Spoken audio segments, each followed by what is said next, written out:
Sir 10 చెప్పారు.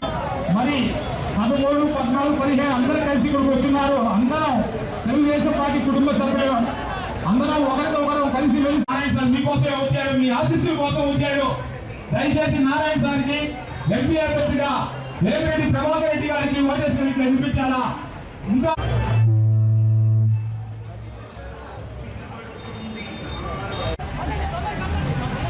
అన్నా మీరు చెప్పినట్టే నారాయణ సార్ తీసుకుని వచ్చారా?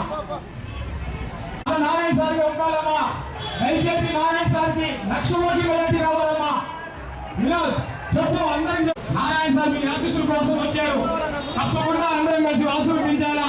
1,00,000 ఓట్ల మెజార్టీతో గెలిపేయాలా. ఎంపీ అభ్యర్థిగా వేమిరెడ్డి ప్రభాకర్ రెడ్డి గారు పోటీ చేస్తున్నారు.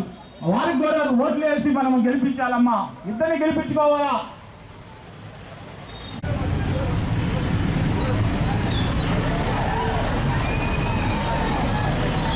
స్లోగన్స్ ఇవ్వాలా, మధ్య మధ్యలో స్లోగన్స్.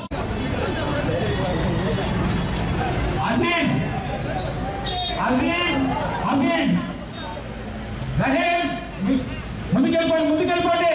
మమ్మీ కృష్ణసేన్ ముందుకెళ్ళిపోవాలా. ఎవరు వాళ్ళ కుటుంబంలో 8 ఓట్లు ఉన్నాయి సార్. ప్రతిసారి అసలు ప్రసాద్ నా చెప్పాకు. మేము నారాయణ సార్ నమ్మి టిప్కో హౌసెస్ డబ్బులు కట్టాము, మమ్మల్ని వేధిస్తున్నారు అని చెప్పి మా చాలా ఈ పెన్షన్ నారాయణ సార్ ఆ మాట చెప్పడానికి భరోసాగా వచ్చారు. అక్క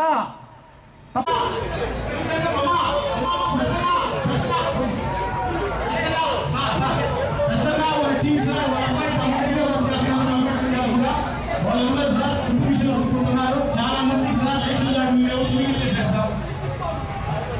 సార్. సిటీ గారు అమ్మా ఇచ్చిపోకుండా నారాయణ సార్ కొట్టేయాలా. మీ కొడుకు కోడలి చేత, మీ భార్య చేత